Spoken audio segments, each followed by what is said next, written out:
If you're okay with your room looking like this for a while, might I recommend making a flounce ruffle skirt for a cosplay? I got this pattern from Etsy and it was designed by a creator called Soul Matte, and it's listed as a high-waisted long evening skirt, long split with ruffles. Now before making this, I didn't know that there was a difference between flounces, frills, and ruffles. I personally think ruffles are easier to make in retrospect because you just need these rectangular strips, you sew that up in a straight line, and then you gather it at the seam line. But I ended up using flounces as recommended by the pattern, which involves circular, donut-like shapes where the seam line is smooth. The designs are barely distinguishable from afar, but from an effort perspective, now you know. So remember how I mentioned that flounces have a circular pattern? They're basically like a donut, like a hollow circle, and they add ruffles without any gathering, so that can give them more of an elegant look. And you don't necessarily need a pattern for this.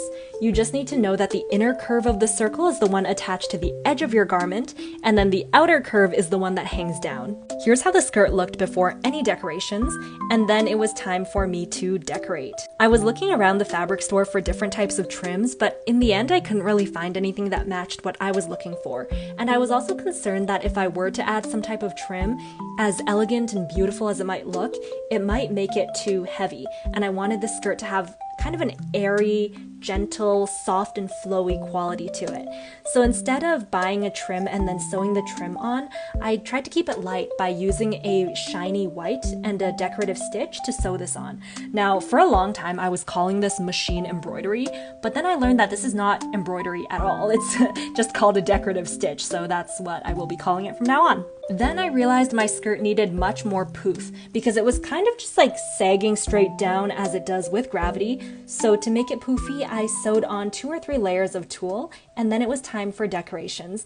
I did all of my decorations with little gems, rhinestone gems, that are Hot Fix. So I'm using my Hot Fix applicator, which is the pink tool here, holding each gem in place for maybe 5-10 seconds and then moving it once it is adhered. Now this takes a pretty long time, especially for a dress that involves so much surface area with all the different ruffles. But if you're just patient, then it's, anything is doable. I really do like this pattern and I'm glad I bought it, but as a side note, I used to get a lot of patterns from Etsy, and I'm not gonna lie, Etsy's stance on dropshipping mass-produced items and also AI does make me raise my eyebrows a little bit. Anyways, here's me at the competition, at the convention, wearing the dress. So I'm wearing the white skirt underneath the blue skirt, which I'll also post a video for, and then the armor on top of all of that. So I start with the bodysuit, then I put on the white skirt, then I put on the blue skirt, and then all the armor, the wig, etc. to make the entire look.